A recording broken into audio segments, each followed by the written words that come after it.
The ID Pro Manager podcast on the Sports Gambling Podcast Network is presented by WynnBET. WynnBET is now live in Arizona, Colorado, Indiana, Louisiana, Massachusetts, Michigan, New Jersey, New York, Tennessee, and Virginia. From boosted same-game parlays to live in-game odds, WynnBET has what you need to win. Bet 100 and get 100 at wynnbet.com or download the WynnBET app and start winning today. State restrictions apply. We're also brought to you by the Sports Gambling Podcast Final Four Watch Party. This Saturday, sweat out your bets and win prizes with Ryan, Sean, and Kobe over on youtube.com/sportsgamblingpodcast. Plus, make sure to fill out our listener survey for a chance to win a $100 SGPN gift card. Just go to sportsgamblingpodcast.com/survey. Howdy, howdy, howdy, everybody. It is Friday morning. That means you are back with the IDP Pro Manager Pod. I am Kraig and with me, as always, is Gary, the IDP tipster. Gary, how's it going for you today on Friday? It's going great. It's going great, man. I'm ready to wrap up these free agency signings that we have going on and move on. We got a draft coming up. Yep, we got a draft in a little less than a month. It's going to start Thursday, April 27th, because, of course, the NFL has made it a primetime affair over the course of 3 days now, when it used to be much more reduced, but that much more fun for people to dive into each separate day of the draft. And like Gary said, we're going to be continuing to go over free agency information. Some of these are rather newer, and stuff is still trickling in a little bit, but it seems like some of these bigger names that are still out there may be waiting to see how the draft plays out. So we can certainly bring those up when and if they sign somewhere. Mm-hmm. Gary, where do you feel like starting today? Linebackers, linemen, or defensive backs? Well, let's knock out those defensive linemen. How about that? All right. Well, one of the big ones, and we've just sporadically put all these in here, so we're not, doing all the big names first and then the smaller guys later on. Daron Payne was one of the big ones off the franchise tag. He agreed to a deal with Washington Commanders to stay there for 4 years, up to $90 million. He's a guy that had his best career by far last year when you're looking at sacks, tackles for a loss, those production things. The tackle's relatively the same. Of course, they had some injuries last year. Chase Young missed most of the year. Gary, so he's productive, and especially in defensive tackle required leagues, which I know most people don't play, he's a really nice piece to have. Mm-hmm. But how are you feeling about what he had done last year compared to all the other years in his career? It kind of seems like an outlier to me. Yeah, definitely. I think it's kind of a wait and see. It's a prove it, do it again deal. There's no reason not to have him on our radar when it comes to defensive tackle for sure. And he should be up there at the top, looking at that potential, because there's so few to begin with that really have that top end tier for that position. As a DL though, he's kind of like a long stash. Like you said, it's kind of a depth thing. And I'm not 100% sold that he's going to be able to even come close to replicating that. I think a lot of it will depend on Chase Young. I think a lot of it will depend on Jonathan Allen. And I think a lot of Payne's production might have been kind of overflow from Jonathan Allen because he's right next to him on the line. You're kind of avoiding him. So I'm not knocking on Payne. I think he's a solid player. I'm just not sure if that production is going to be solid enough to 100% project it to be there this year. Yeah, when you're looking at his career stats before last year, those sort of big money stats for your defensive lineman. For sacks in his first 4 years, he had 14.5, whereas last year alone, he had 11.5. Mm-hmm. Tackles for a loss, it's similar. He had 22 the first 4 years combined. He had 18 last year. And again, that's while his tackle variance isn't that high. Combined tackles have been between 54 and 64 his entire career. Right. He did have his high last year, 64, but it's not like that was that big of a difference. It's just those big plays were a huge difference last year for him. Mm-hmm. Mm-hmm. Definitely. I'm more interested in the fact that I feel like they put Chase Young, put Chase Young on notice, just for the fact of, they went ahead and signed Payne, gave him a contract. They got Jonathan Allen, got paid. I believe they paid somebody else too, but I'm not 100% sure if it had anything to do with the defensive line. But at the same time, if Chase Young doesn't perform, I don't think that they're going to, I think they're going to stick with Payne and Allen over Payne, Allen, and Chase. There's no way they're going to be able to keep all these guys at high-end contracts. So Chase has really got to step up this year. If he doesn't, I don't think it's happening. Yeah, he had the great rookie year. Everyone got excited him coming out of Ohio State, and it was fantastic. But then 9 games in 2021, he got injured, didn't produce a whole lot when he was there. Same thing last year. He played in 3 games coming back from injury, didn't do a whole lot then either. So he's going to have to prove why they took him number 2 overall in that 2020 draft over guys that, I mean, Tua, yeah, he's had injuries, but when he's healthy, he's a great quarterback. Justin Herbert, some of these other guys on defense, it's looking like if he can't be healthy and get back to that production, he might end up being a bust, unfortunately. Yeah, I mean, realistically, he's a bust right now. So I hate to say that. Nobody wants to actually just, go for it, but technically he is. So it's coming out of the cellar for this one. Well, we're going to move on to a guy that you've mentioned a little bit before, an edge player here. So, it all depends on your league setup and all that. But Anthony Nelson re-signed with Tampa Bay for 2 years, $10 million. He's a guy that you had brought up it might have been a month ago by now. Time flies. When we're talking about sort of some of these deeper edge players and a guy that sort of stood out and played well when Shaq Barrett was out last year. Pretty cheap contract for a team that kind of rudderless right now. It doesn't seem they have quarterback figured out. Of course, they have Baker there, but we don't know what he's going to do, and the defense is getting older. How do you feel about Anthony Nelson there if he gets the potential to start? He was starting to boom. Like I said, that's why he was mentioned before. I believe also on IDP Players Pod last year in season, I mentioned that he was coming up and he was somebody to keep an eye on. Now I know got Joe Tyrone on the other side, so I could admit he at this point he's a defensive end starter by default or edge rusher.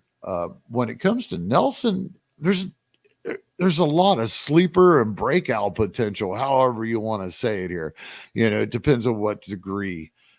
It is a deep dart throw, but it is definitely somebody to keep an eye on in deeper formats. As far as standard leagues, he's just somebody you're going to take a note of and keep an eye on. We'll know within the first couple of weeks if he's worth picking up in standard leagues. And, of course, it kind of feels like it'll be him versus Joe Tryon for maybe that other edge spot because Shaq Barrett should be back from injury this year if he's healthy to start the year. I would assume he's starting opposite one of these two guys. Yeah, I believe that was an Achilles possibly or an ACL, but either way, it's a really tough for a guy to come off that injury and be an edge bender. And bend it very well the first year. So he might still be Nelson could still heavily be used the way that he kind of came up last year. He's still in deep formats, folks, deep formats. I like the kid, so I'm going to keep talking about him, I guess. Well, and speaking of things to take note of, make sure you guys go ahead and take note of this. WynnBET is the official online sportsbook of the Sports Gambling Podcast Network. WynnBET is now active in Massachusetts and tons of other states. Be on the lookout for the WynnBET Win Hour each Thursday from 5 to 6 p.m. Eastern Time. During WynnBET Win Hour, marquee games of the week will have better odds on WynnBET, giving you a larger payout opportunity. And March Madness is here, so many ways to get in on the big dance. Sign up today and receive a special offer. Bet 100, get 100, limited to state availability. And of course, for our degenerates, only if you hit the biggest long shot parlay of the week, you get $1,000 free credit. There's so much to choose from. All you have to do is head over to wynnbet.com or download the WynnBET app. Subject to change. Terms and conditions at wynnbet.com. Must be 21 years or older and present in the state where playthrough WynnBET is available. If you or someone you know has a gambling problem, please call 1-800-522-4700. The SGP guys are going to be hosting a Final Four watch party at the historic Ice House in Pasadena, California, Saturday, April 1st at 7:30 p.m. Get all the details at sportsgamblingpodcast.com/icehouse. Looking to hang out with Sean and Ryan at the stadium, swim, and watch the biggest golf tournament in the world? You can win a 3-night stay at Circa Las Vegas and hang out with the guys. The contest is completely free to enter. Just go to sportsgamblingpodcast.com/golf party. If you don't win the contest, you can still get a discount on a room using the promo code SGP15. All right, we're going to stick with our defensive lineman here. Next up is Marcus Davenport, one-year deal going from New Orleans to Minnesota. He's an interesting guy. The Saints had traded up in the draft to get him 14th overall when he was drafted in 2018. And he's a guy, again, I don't really believe in the whole someone being injury-prone sort of thing, but he hasn't been able to stay healthy throughout his career. He's been in 13-13, 11-11, and then finally 15 games last year, which creates a problem for being able to have him on your team. When he's been on the field, though, he's shown decently well. I mean, he's getting you nice production. He's at 4.5, 6, 9 sacks. Last year he had a high in sacks. In 2021 he had a high in sacks, combined tackles for a loss. Right now, the Vikings do still have Danielle Hunter and Zadarius Smith, although Smith has expressed his interest in being either released or traded. So we'll see if this ends up being sort of a move predicating that happening in the future. But right now, it kind of feels like he's the third edge rusher there, Gary, which doesn't excite me very much. I mean, it's a lot of money for what would be a third edge rusher. So it kind of feels like it's like 1 year starter money. But what do you think's going on there with the three of those guys? They're propping up Smith in case they can find a buyer for a trade. I would suspect, probably looking beyond this year with Davenport. I guess they still see some kind of appeal in them.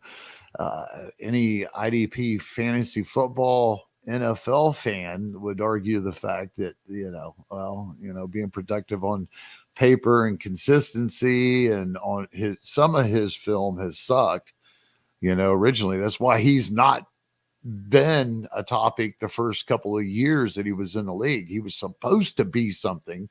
The first few years they made huge trade to get to him in the draft and everything else. They paid big to get this guy, and that's why the Saints held on to him for so long. I think Minnesota's just taking a swing for the fence, and if it's me, I'm stepping into the pitch. Another guy here, boy, he was a name, and he was a surprise name when he got drafted. He didn't do a whole lot for the Raiders. Clelin Ferrell going from Vegas to San Francisco for 1 year, $2.5 million. Big fall for a guy that I think was a top 3, but certainly top 5 pick. And when he was drafted, it just didn't pan out for the Raiders. Kind of feels like he's going to be competing with Drake Jackson right now, who had been a second-round pick last year for the 49ers to fill that vacant second edge player across from Nick Bosa. Gary, with what they have there on their defensive line, and I'll just throw it in there too because they signed Javon Hargrave from Philly to go to San Francisco, 4 years, $84 million. They got Armstead, they got Hargrave, they got Bosa. If Clelin beats out Drake Jackson and he's playing the majority of the reps, if he doesn't produce here, I think it's just completely out on him. And I'm not drafting Ferrell anywhere, mind you, but if you're going to take a deep Daver Wive or something, if he can't produce here with the rest of that defensive line, I think the jury's just done with him. What do you think? Well, I'm done with him anyways. I don't think he's going to be able to. I don't think there's going to be a big enough piece of the pie. He's just not all of a sudden going to be this dominant dude coming in. He hasn't done it before now. He's had all the opportunity, in my opinion. And I don't think this little scheme change here is necessarily going to do anything for him because you do have Hargrave and Bosa in there. And I do like Jackson. I kind of look at it.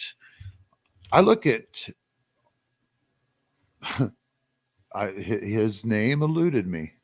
Clelin Ferrell, yeah, Ferrell. That works. Progressive moment for us old folks.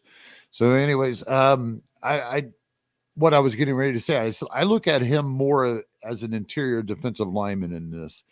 He's not your prototype type lean bend it type of dude. I think that he'll be more on an interior type deal next to Hargrave, possibly. If nothing else, then we'll see some kind of big rotation going on where they bring in Jackson to apply the pressure and passing down. So I still like Jackson as a deep dart throw. I'm not looking at this as a big threat for him, and I'm not going for Ferrell. I'm not buying. I like the Hargrave Bosa combination. And then looking, over on the other side, I think there's a lot of upside to Jackson, dynasty wise.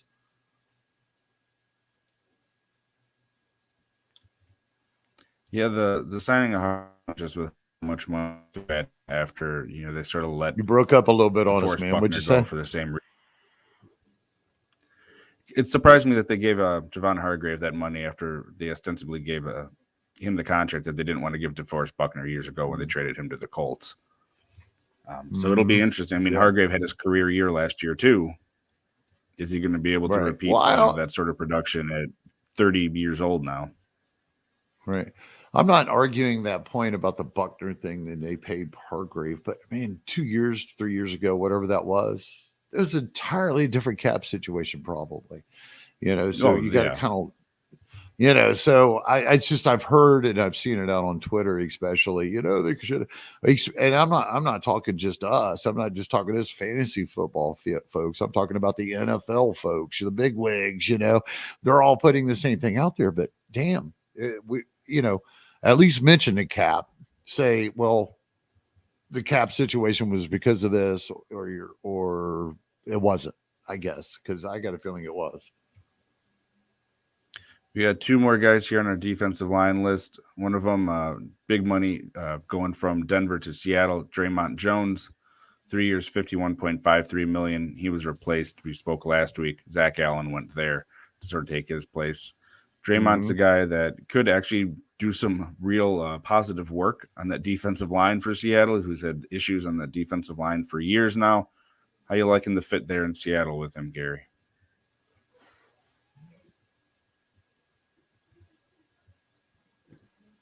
I blanked on you. Draymond Jones in Seattle. Oh, yeah. Not excited. Not excited. No. I mean, I know that we had a little bit of production come out of Seattle last year in very inconsistently. Each guy, they were just like rotating hugely across that defensive line. So I do know there were some outlier performances, but again, this is not something I'm chasing. Definitely not in the standard leagues. All right, well, we'll come back to our last defensive lineman who just recently signed right after this. We're also brought to you by Underdog Fantasy. Underdog Fantasy is heating up for March Madness. College Pick'em is a great way to get in on the action, especially if your bracket is busted as of day one, like mine. Plus, Underdog Fantasy has your favorite college basketball player props. Head over to UnderdogFantasy.com and use the promo code SGPN for a 100% deposit bonus up to $100. That's UnderdogFantasy.com, promo code SGPN. All right. Our last signing here for the defensive lineman, Calais Campbell, found a new home going from Baltimore, where he's been for 3 years, or stints in Jacksonville, and then his long career in Arizona. He's going to be an Atlanta Falcon, and he got a nice size contract, 1 year, up to $9 million. And, he's an older guy in the league here for linemen. He's 36 years old. He's going to be 37 this year, so that's a nice chunk of money. But his production's gone down, Gary, pretty much during his time in Baltimore. When you look at what he's produced, it isn't near what he did towards the start of his time in Jacksonville or what he did in Arizona. It doesn't feel like a whole lot for IDP for me, for a guy that's not going to get a ton of playing time either at his age. Now, he's unfortunately, Father Time has caught up with him, everybody else, me, you. So there could be a little light at the end of the tunnel for him. But again, considering the scheme, what we're going through with Atlanta in the past, I just can't see chasing this. I can't. Yeah, I think they're trying to bring in some veteran leadership for a team that is in a division that is wide open and hopefully can help these young guys grow and learn the game better. He'll be a solid contributor. He'll play. But to think that he's going to be some kind of outlier defensive lineman at this point, that would be a fairy tale call, I guess. Yeah, better real life player still than what you're going to get fantasy wise. Right. Same thing with Draymond Jones. That's why he got so paid. I mean, he gets paid for being a good ball player, but that doesn't always translate into IDP points. We're going to move it up to defensive backs here, Gary, and we're going to talk about these two guys because they came from the same team. They found new homes here, of course. Jessie Bates went from Cincinnati to Atlanta. We just talked about they signed Calais Campbell, and Jessie Bates, they gave a whole bunch of money to, 4 years, $64.02 million. And then his defensive backfield mate Vonn Bell went from Cincinnati to Carolina, 3 years, $22.5 million. We can talk about them both here, Gary, but which one of these two are you more excited about for fantasy purposes? If I'm going to go jumping on anybody, it's definitely going to be Jessie Bates. I think he's got the opportunity to reestablish where he was the first couple of years he was in the league, and Cincinnati sucked on defense in front of him. Basically, at that point in time, they didn't have much of a pass rush. They didn't have quality linebackers in front of him. And it was basically, I believe at that time, him and Vonn Bell were just eating up the production back then. So, well, it's ran its course. These guys are moved on. And Jessie Bates is just going to walk in there in a situation where we'd have basically the same as what he did when he came to the Bengals. No pass rush, questionable. I mean, I love Grady Jarrett, bless the guy's heart, and he's a true Falcon to put up with this, but they've just not put any real talent around him for the last 3 to 4 or 5 years. So, and his Campbell addition is I'm just not that excited for what could happen in the front seven. I think there's going to be production for Ellis. I think Ellis, we're going to be talking about him possibly, or whoever's playing linebacker. There's going to be production for them and these safeties. I just don't know. And when you think about the offensive side of the ball, do we see them like coming out and eating up the clock? Or we're going to see still a lot of 3 and outs? Yeah, potentially. I mean, it seems like they're going to try Desmond Ridder at quarterback, according to everything that we have right now, and they've got new weapons around them. But we're going to have to see it at quarterback before that offense is going to take a big step forward. Right. So I think Jessie Bates has some top 15, 16 potential in the right scoring formats in some standard leagues. Vonn Bell, no, I'm going to avoid him right now. I hate to say it because I have no idea. And this, I didn't update myself this morning, but the last that I look, there's no clear way that's been spoke about how they're going to use these guys. We got Xavier Woods, we got Bell, we've got Chin. We seen Luvu get moved out to the outside linebacker position. Hey, it's not crazy to see Chin be moved into the inside linebacker position and Vonn Bell and Xavier Woods play safety. That's not far-fetched, but the problem is we do not know. Yep. And so the season that we've seen Chin have at safety last year, he's kind of left this aftertaste. I don't think I want to go there because if he is a defensive back, especially if all these sites go, and after he did switch to defensive back, if they're moving him back to defensive back only, like on Sleeper, that you lose all that value. It's just a defensive back guy, the regular numbers. So it's a sticky situation, and I think we have enough defensive backs out there nowadays that I can just avoid all 3 of these and just see what happens. All right. Well, another one, it's a re-signing this time. Donovan Wilson, re-up for 3 years, $24 million with Dallas. Kind of feels like it's going to be him and Jaron Kearse as the 2 starters like it was last year, with Dallas playing a good amount of 3 safeties too, with Malik Hooker, who had been healthy and actually produced decently when he was on the field too for him. Seems like this is just, a lot of what Dallas has done this offseason, re-getting their guys that they had, that they fit, that they know what they're doing, especially on the Dan Quinn defense. Right. You still like his situation there? Not really. No? No. He had a really good year last year. Yeah. You are going to have to give me a second, man. Go ahead and move. Yeah, I apologize, folks. And looking at last year for him, Donovan Wilson, 17 games, started all of them. He had 5 sacks, 101 contact solo, 24 assists, and 7 tackles for a loss. And Jaron Kearse, again, was the other guy opposite him that had a really nice year too. So Donovan Wilson gets a really nice re-signed contract after being a 6th-round pick in 2019 by Dallas. He's really showed up and been productive for him. So that's a good one. Another guy that is moving on to a new team, Jimmy Ward here. He went from San Francisco to Houston, 2 years, $13 million deal. And, of course, Jonathan Owens, who had been one of the starters there last year, he's a free agent without a home. So right now at the moment, it looks like it's going to be Jimmy Ward and Jalen Petrie as your starting safeties for Houston, who were very productive last year. Jimmy Ward is an interesting player in that he was the 30th overall pick, 1st round in 2014, but he has had problems staying healthy too. He's in terms of games started here, Jimmy Ward was at 8, 16, 11, 7, 9, and 13, 14, 16, 12. So a lot of time missed there, and his highest combined tackles is 77, which is a far cry from that 120-something I think Jonathan Owens had last year in the same spot.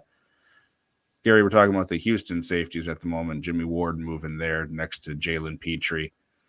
Jimmy Ward's one of those guys, high draft capital, but never did a whole lot fantasy football wise, and had trouble staying healthy with all those injuries he's had. I'm not as interested in him, although I think he could be someone that if they don't fix their linebackers like they did last year, there could be a lot more tackles for him to get there next to Petrie like we saw in Houston last year. How do you feel about that sort of cheap starter deal it feels like for him in Houston? So Jonathan Allen, or was it Jonathan Jimmy Owens? Ward. No, I know, but in Houston, wasn't it Jonathan Owens last year that came up at the free safety position? Yeah, or and is he's a that free Tennessee? agent. Yep. Okay, so they haven't signed him. Nope, he's a free agent. Okay, just wanted to double check on that. Yeah, got to look at him like Owens last year, exactly for the reasons you just mentioned it. Now they should have a. I know, no, I can't see a pass rush down there. Do you see any future pass rush? There's no pass rush down there at the moment that I can think of. They got Greenard, I think, who was all right for him, but there's not a lot. Right, yeah, and they really started doing some sporadic stuff towards the end of last season. So, but as it sits right now, you got to consider that there's not much of a pass rush. We haven't had too much of a change in front of them in linebacker as in talent. So, yeah, Jimmy Ward, if he can stay on the field, because that has been a knock on him over the seasons, yeah, he could absorb that kind of production that Owens was getting last year at that position. And in the process, he was a top 10 guy across the board for a lot of weeks. We're going to go down to 2 one-year deals here, and I'm going to see which one of these you like better, if either of them, for fantasy purposes, Gary. We got Jonathan Abram, who's been bouncing around since he got cut by the Raiders. He went to the Packers, and then there's one other team he was on. I think it was Seattle. This is his last team he was on last year. He's going to New Orleans for 1 year, $1.16 million. Then you got Tayshaun Gibson re-signing with the 49ers 1 year, $2.9 million. To sort of fill in that other safety next to Talanoa Hufanga. Any interest in either one of these guys who have been, in prior years, guys that you might be able to have as bench pieces? I don't know what happened to Abram, man, but, we've seen him go through his little stint last year, got cut by the Raiders, and then he went to Seattle. I think he had another team last year that he might have. He was with Green Bay for a bit. Yeah, no, DBs are dime a dozen. I don't have any interest there. All right. Well, we'll finish up our DBs when we come back after this. Fact. The National Breast Cancer Foundation reports that a woman is diagnosed with breast cancer every 2 minutes. And we already know finding new innovations in research, surgical options, and clinical trials is essential to finding a cure. And to all those fantasy football ladies that may be listening, we also know with early detection your survival rate goes up. And that's why breast self-exams are very important, and the best way to give your old girls their best fighting chance to win the championship.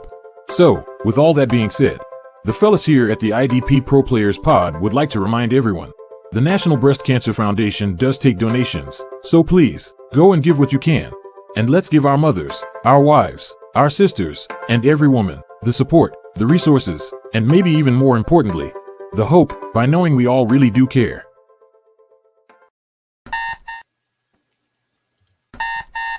Morning. Nothing like waking up to crying kids, hungry pets, and an angry alarm clock. All a football fan wants is to get your kids to school, feed the dogs, and clock in at the office, and then you can finally settle in and enjoy a moment of peace with your morning cup of coffee. And you are just in time for the SGPN IDP Pro Manager Podcast, Nice. which your idiot league mates haven't yet discovered. Let Brad, Kraig, and Gary start your day with all the reliable IDP information you need. Tune in every Friday at 10 a.m. Eastern on the SGPN Fantasy Football YouTube channel, where your SGPN IDP pros know exactly what you need. Awesome. Besides another cup of coffee. Cheers. All right. Yeah. Cheers if you're drinking coffee, or maybe coffee with a little something in it if you're at home starting your weekend early. Bottoms up. But we got 4 DBs here, safeties really, to talk about yet. One of them, Julian Love, produced really well last year for the Giants and had in prior years when he got opportunity. He's going from the Giants to Seattle for 2 years, $12 million. This creates an interesting situation with those safeties in Seattle. I mean, Jamal Williams is hurt coming off a big injury. I think it was his quad. that he tore, and Pete Carroll was even saying it'd be difficult for him to be back at the start of the year. Then you still have Ryan Neal, who's been productive in Jamal Adams' stead, and then Quandre Diggs, who's been productive too. So, 3 safeties anyway. If Adams gets healthy, that's 4. Kind of feels like an IDP mess until we know actually who's starting and who's getting what sort of snap share with those safeties. But I kind of disappointed Gary because I really liked what Julian Love did last year. I was excited for him to kind of get a full shot at being a starter again, and it feels like that might not happen. Yeah, he's definitely slid down the board here. Part of Love's appeal would have been if he would have stayed with the New York Giants because of that position at free safety, that how it performs for them for the last few years. But being in Seattle, he's just basically been signed on as an security blanket. I do think that it's possible that Love's good enough that we see more Love than we do Neal. But basically, to start the season, that's probably what the 3-way combination right there. And I don't think Love is actually kind of like up in the box type dude, Yeah. So that's probably more Neal. So unfortunately, he's sliding. All these guys are sliding. I mean, Diggs had a productive periods last year too. About the time that you think you could depend on him, then he would drop off. So, again, DBs are dime a dozen, and Jamal Adams at this point, he's you talk about an injury tag, and I hate saying that, but gosh, I mean, it's like you got to rub the stamp off his forehead. Yeah, I mean, he's a guy that when he's on the field and playing, he's great real life and, fantasy stats. He gets some great fantasy stats, but his health in the league has just not been what you want. And it makes you wonder a little bit if that has something to do with just how physical of a guy that he is when he's playing. We got 3 left here. I'll combine 2 of them here because they swap teams a little bit. So Juan Thornhill went from KC to Cleveland for 3 years, $21 million. And Mike Edwards sort of took his place, going from Tampa Bay to KC for 1 year up to $5 million. Mike Edwards has had some time being productive as a fantasy player. He's one of the starters there in Tampa Bay. Thornhill, Garrett surprised me that he got that big of a deal. I mean, 3 years, $21 million. We know the cap can always be moved around, but he was never super impressive from a fantasy football perspective. And that, that's what we're looking through. He does have that, championship experience going from KC to Cleveland. Cleveland's trying to figure out what they're doing, releasing John Johnson at safety. Either one of these trip your triggers, it feels like they'll be starters at least. All right. So when it comes to Edwards, not really, because both of these guys are going to follow into the same thing we just talked about previously about Giants, the scheme, Seattle, that scheme, same thing. Okay, KC scheme doesn't favor any real production coming out of safeties.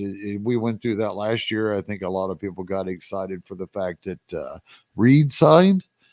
Yep. Yeah, I believe his name is out everywhere. He's going to break out, bounce up, sleeper, whatever. Yeah, it never happened. Not even come close to it. So we know that the only defensive back in that scheme to manage is help me out. Reed? No. Snead? Wasn't that a guy like a year or 2 ago you told us to definitely keep our eye on? Maybe it was on Getting Defensive. Yeah, I think it was on there, but I liked him because at the end of his rookie year, he had gotten hurt, and then he had came on towards, I think it was their Super Bowl run there, and he just played fantastic for, I think it was a 4th-round pick out of like Louisiana State or something. I really liked what I saw at the end of his rookie year, and he's actually been really productive for a safety/cornerback for fantasy purposes, which is rare. As far as Thornhill, it's kind of been appealing. It's just the opposite thing. We've had a guy that was stuck in the KC system, hadn't been really, worth anything. Of course, he has had time to develop over the first few years because he wasn't that good when he came in the league. He was pretty average. So now we got a veteran. He's primed a little bit. He's got experience. He's been put in there in Cleveland. We know Cleveland does offer some potential. John Johnson, the position that Thornhill's probably going to be replacing, I think he still ended up a higher end DL2. Depends on your standard league, or not DL2, excuse me, DB2. In a lot of leagues, even maybe a DB1, depending on your standard or your your type of format. So I do like Thornhill. I think Thornhill might come in and have the best season he's ever had in his career. But the thing is, at what level? I think the way to look at this is don't look at him as a guy that he's just going to be an every week starter for you. Matter of fact, make him like your first depth piece if you have that room. But keep in mind, it's getting tricky. Again, we keep talking about the flooded defensive backs. So it's like we have a keeper league. Okay, we're in a keeper league, the BC Breast Cancer Classic that me and Kraig are in right now. I didn't keep any defensive backs. Not only, and I had decent ones, but in my keepers, I didn't have to. I could have kept a different position, and I did. I just let them go. I just feel like that's going to be so flooded, and I streamed them so easily before, and last year was even hotter. I'm not too interested in either one of these guys jumping off the edge. There's only a handful this year, and we know those guys are, Derwin James and such. So. All right, our last one probably falls into the same category. Marcus Epps is going from Philly to Las Vegas for 2 years, $12 million.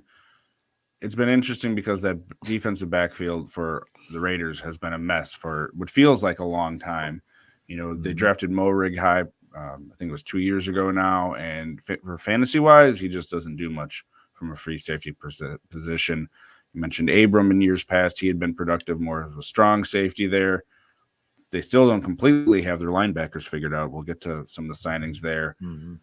I do think Epps kind of can fall into the same sort of category where if he's your third safety, I think you can feel all right with how it looks like he's going to get used. We'll see if they do something in the draft. But if he's their starting strong safety and gets used as such there, I think there could be some viability there for a third safety. How are you feeling about him?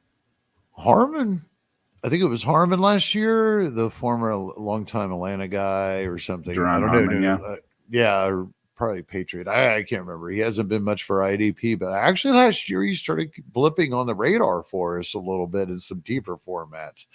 Again, yeah. Marcus Epps going to step into that role. He kind of had a role with Philadelphia that we thought that he should be able to produce in, and he came nowhere near it last year. So I'm not going to hold that so much against him in this Raiders scheme. And we're going to be talking about the linebackers in front of them. That's not. Yeah, you can just move into that if you want. Yeah, they've got Spillane. Perryman moved on, and we have Divine Diablo still. Yep. Yeah, Diablo coming back. Masterson, maybe. Is that who they have now? I don't think I've missed anybody. I can check quick. I'm not sure. But if that's how it stands, none of these guys are grade A talents, and if Epps can stay healthy, there should be some production to come out and overflow, if nothing else, besides what there is. I'm just not sold on Epps 100% to say, hey, yeah, go get him. I would probably prefer to go after Thornhill over Epps in this situation. All right, well, moving into that linebacker core for the Raiders, Robert Spillane going from Pittsburgh to Vegas for 2 years, $7 million, so not a whole lot of money. They got Diablo there. You mentioned Masterson was a 2022 undrafted free agent. He still has 2 years cheaply with them too, so maybe he's got a chance there. Got the really nice edge guys there, Chandler Jones, Max Crosby, of course, and then kind of a mess in the middle with I'm certain Diablo is going to be one of them. It kind of feels like this is just a wait and see how it plays out and if there's any value for Spillane, not a really got a target. Is that your thought? My thoughts are they're not done. I don't think they're done. Could be, yeah. I think we see. Is it possible we see a decent little draft pick? So there's still some viable guys out there in free agency, some veterans that's been unsigned. This market's been flooded this season, especially with all the cuts that happened right at the beginning. So, you just got to look at the contracts that were signed this year. One of the better ones in the whole damn league for an inside linebacker was Alex Singleton. I think, and it was like, I think it was only for like 6 or 7 year mil, but it was a year, but it was for 3 years. So just not a huge amount of money thrown out here. I mean, we just seen the one that sticks out is like Hitchison, which is not even in the league anymore. Kansas City signed him just 5 years ago when the economy was, I don't know how it was for them there, but they paid him like $12 million a year. So there's a big difference in these seasons, and there's a big difference in the talent. So I'm not interested in Masterson, excuse me. Spillane, Lane. Yeah, I'm a little bit interested in him, but about as much as I am Diablo. Yeah. It's a prove it. It's. I hate to say this. Diablo lost a lot of potential last year by getting hurt. Coming in, he did play well, but he never hit a top end. We never. Oh, he's back. Hey, it's finally happened. So there's some shit to prove, and I almost, because I've seen Spillane play for more years, if he's going into the season as a starter, yeah. There's your guy. I think I probably lean his way. Speaking of a guy who's been around for a while that you've been able to count on, Levante David re-signed 1 year, $7 million with Tampa Bay. It's going to be his 12th year in the league, 12th year with them.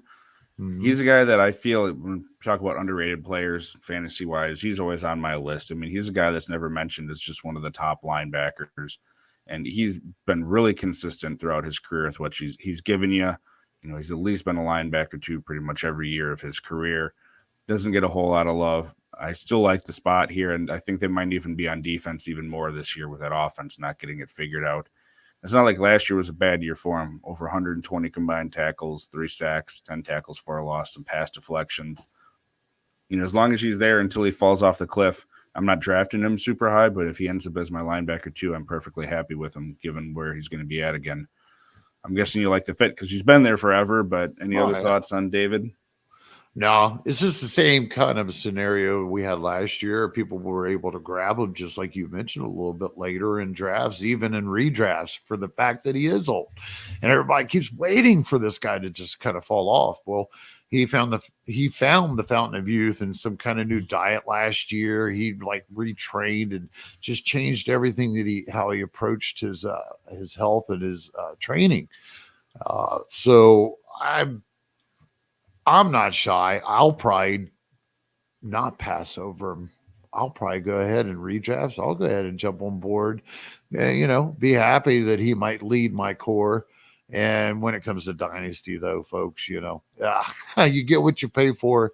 Yep. So, think short term. If it's a dynasty, win now. Yeah, there you go.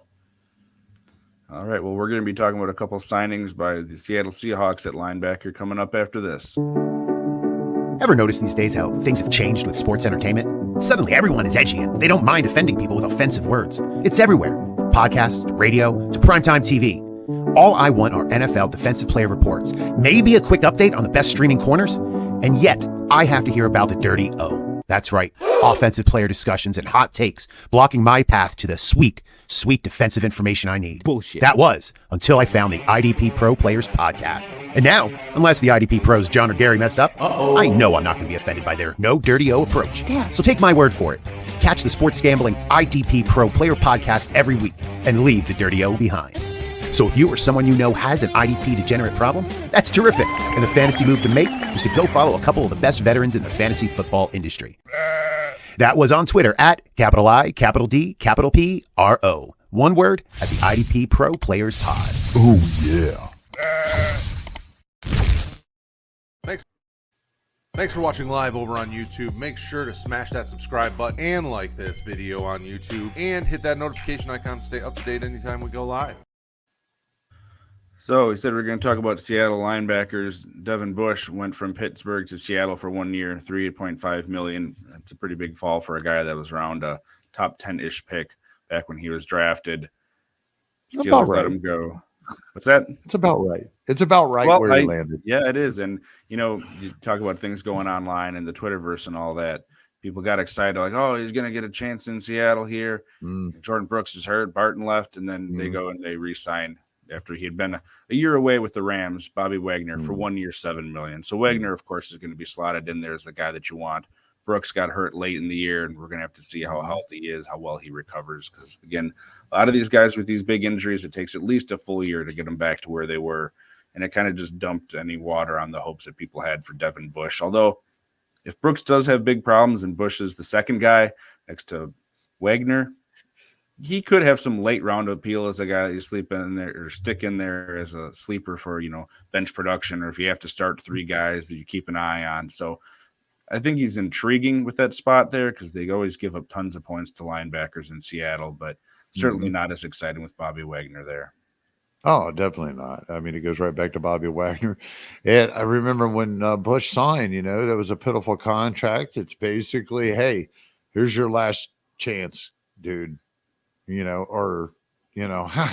Certainly didn't lock him in as a starter, kind of money. So it's not surprising to see they added somebody. It's great to see Bobby Wagner get back in there. I want to remind everybody, Jordan Brooks last year before he got hurt, he wasn't having a great year on film. He didn't really grade out all that well.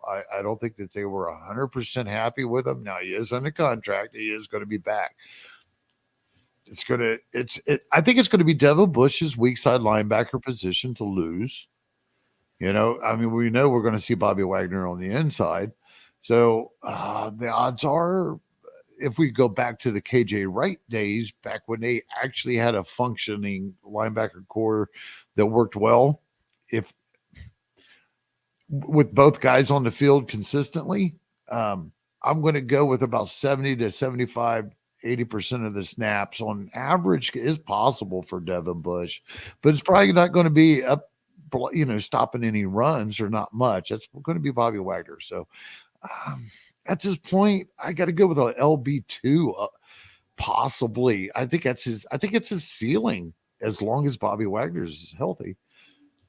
Yeah, I think it's going to be even hard for him to get there, if we're talking about over the course of the season. We'll see how it plays out, but I don't think they're going to have any problem with moving on from him, with that money if he isn't producing either. So I know. Or special teamer. All right. Well, we'll go to another player for Dallas here. We talked about Donovan Wilson before. Leighton Vander Esch re-signed 2 years, $11 million after Dallas had seemingly been done with him going into last offseason. They signed him to a cheap contract, and he had one of the best years of his career. Of course, he's been having problems staying healthy after Dallas took him in the first round years ago. Kind of feels like a couple things here. One, a guy that knows the system has been productive and they like there. And then also Jerry Jones, once again, taking care of his guys, which by and large he loves to still do.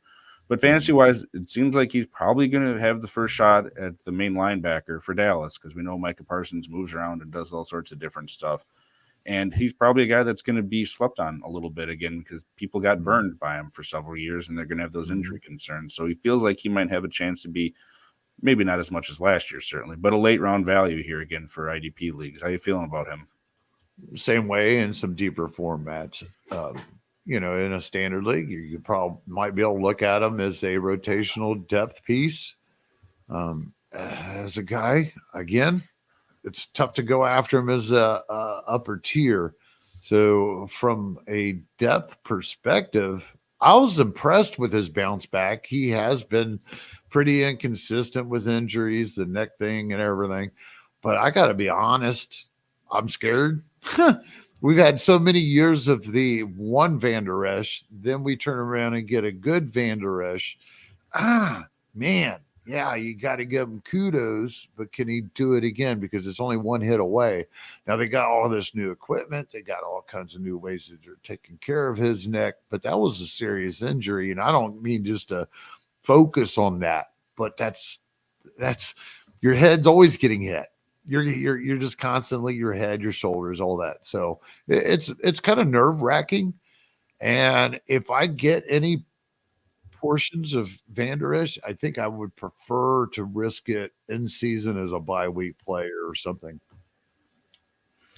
Well, we got one more name before we get to a bunch of guys that it feels like are going to be backup roles or maybe just cheap players to start the year. And a guy that you've talked about a lot, we're saving towards the end here, Caden Ellis going from the New Orleans Saints to the Atlanta Falcons. 3 years, $21.7 million. So around, $7 million a year.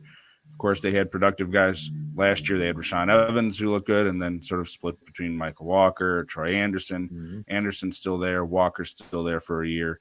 Rashaan Evans is a free agent. Ellis seems like he's going to be a starter, certainly with that money, and he showed out well for New Orleans. So tell us what you like about Caden Ellis moving to Atlanta. Well, if it's kind of cool, I think Ellis Shazier might be our last guy, or have we talked? We hadn't talked about. We got four Did more I miss guys that are him? just depth guys to throw in here at the end to see if there's any interest, pretty much. Oh, okay. Because I was going to put him and Al Shazier right in the same boat. I love where Al Shazier has landed with Tennessee and D'Amico Ryans. Is that right? No, wrong coach. He's Houston. No, he's with Vrabel in Tennessee, Yeah, right? Tennessee is where Al Shazier went to. Right. And what the lack of talent, I've been on Shazier for a while. Ellis the same way. I love where they landed. Both are going to have starting opportunities off the top. They're going to see a lot of snaps. And I think people are going to be really shocked, especially with Ellis Shazier, because he had such a quiet year last year because Greenlaw and Fred Warner were healthy in front of him for most of the year. So they're overlooking those really good performances he had the prior years as a depth piece when those guys weren't healthy. And then when it comes to Ellis, I mean, the guy's joining his former co-defensive coordinator in Atlanta. I think he was perfectly targeted by them to come in and play a full-time role. And I believe that full-time role will be similar to what we've seen in New Orleans when he replaced Pete Warner to have his mini breakout. So that's like wishful thinking in a perfect dream. But I mean, what else do you got? Malik Walker, isn't he hurt? Though, and he's replaceable. He didn't do very well last year.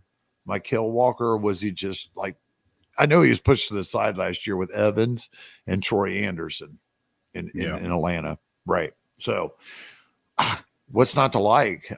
I just love it. I think he's going to come in and be, I don't know if he's going to be handed the green dot, but he's sure going to be helping to run and teach these guys on field in time this defense. So we got four guys left here. I'll break it down into two groups of two. Anthony Walker re-signed with Cleveland on 1 year. We don't know the money, but it doesn't seem like a whole lot. And then Nicholas Morrow, who people had some hope for last year in Chicago and didn't do a whole lot, went from Chicago to Philadelphia for 1 year, about $1 million. Out of these two, I probably like Walker the best if they don't figure out what they're doing, because he's been productive there in Cleveland before as sort of the middle linebacker, and it doesn't seem like JOK is someone they're looking at the moment to be sort of taking over that role. Morrow, again, good in coverage, just hasn't produced a lot in the league, and it kind of feels like Philadelphia's not done figuring out what they're doing at linebacker there. Of course, they drafted Nakobe Dean in the 3rd round last year when he fell.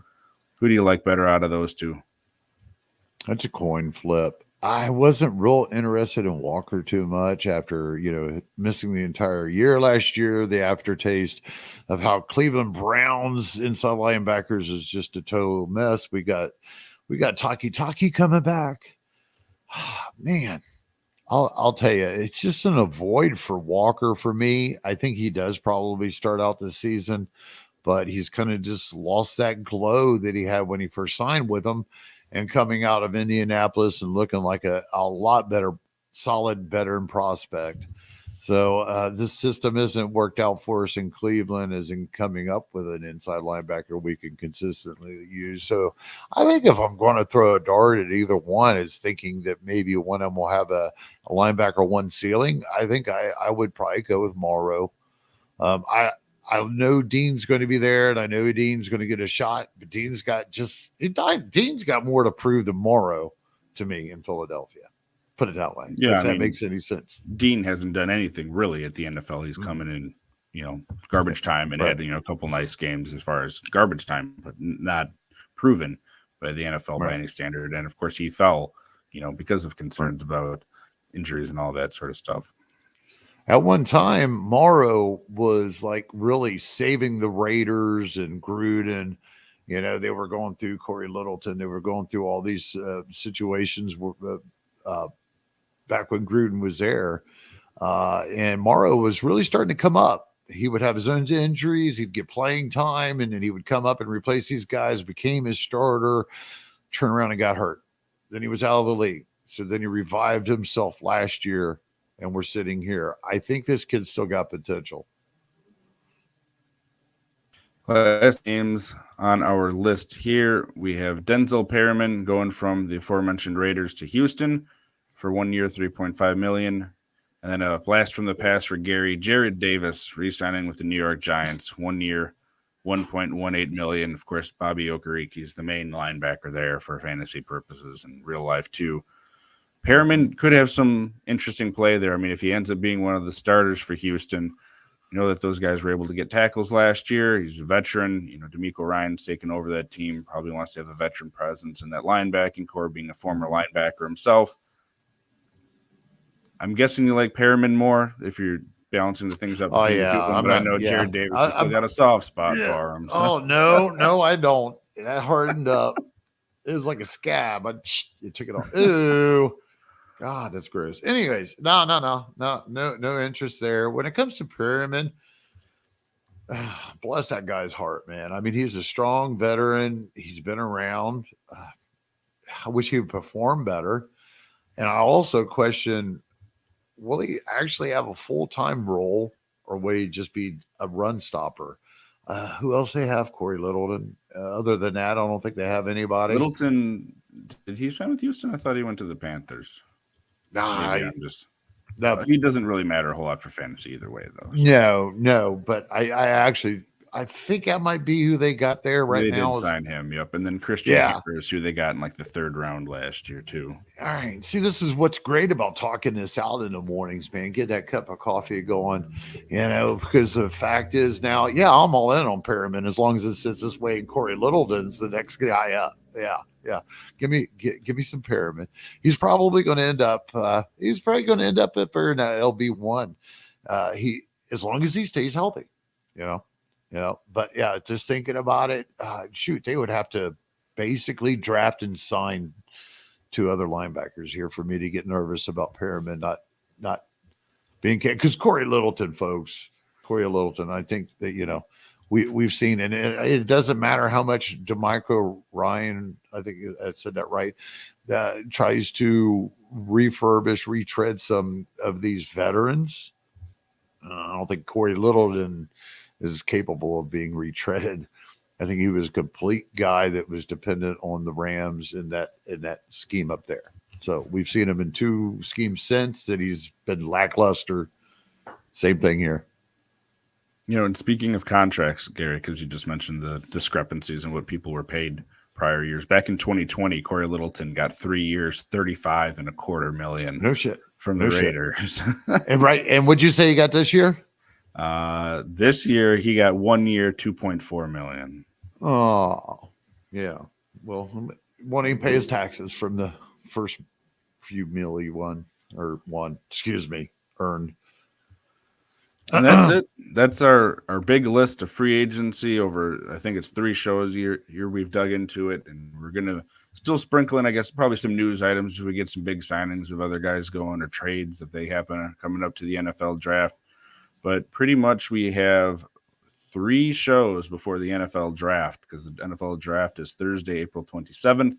Then we'll be on before day 2 of the NFL draft, second and third rounds on the 28th. Mm-hmm. So we'll be talking about the results of that on the 28th, that first round. But between now and then, we're going to be digging into some more rookie content, starting to get in that mode. We've been going over some rankings. We've been going over free agency signings.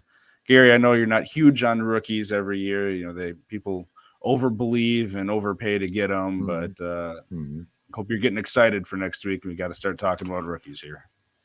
Yeah, I'm not looking forward to it. I've kind of changed a little bit. It's not like I'm going to go get some rookie and stick him in and think he's going to be a starter first year. I do like him as some type of luxury. But I like using rookies and the rookie picks more as a tool to build up my veterans, my 3-4 year guys. So, but when it comes to this business, my business is to get to know these rookies, and we're going to talk about them. So with his final free agency that we got going on here. You know, we really covered a lot of deeper guys, and I know I was a Debbie Downer on a huge amount of these guys because of their defensive backs or whatever. But you know, that's why it's the final take of it. Yeah, and of course, you know, in standard size leagues, which we're more talking about here, a lot of these guys aren't going to be starters. You know, if you have 2 linebackers that you're starting and you got maybe a bench spot for 1 or 2, depending on the size of your league, a lot of these guys won't necessarily matter in 10 to 12 team leagues. But when injuries hit, bye weeks hit, a combination of them hit, and you and your teammates are digging around for them, some of these names, we didn't go into the super deep names. You know, Corey Littleton came up by accident, sort of. He's not a guy you're going to be going out there and having on your list, but you never know what can happen. So certainly hit us up. You can find our information down here as far as Twitter. You can find us over on the YouTube for SGPN. And we're going to be back here, of course, next week, Friday. Brad hopefully will be back with us. He's been out on special assignment, and then Mother Nature. Bring your coffee. Yep. Bring your coffee. Bring your coffee, but we'll be ready to go then, and we will see you guys next week. So from Gary and myself, have a great weekend, everybody.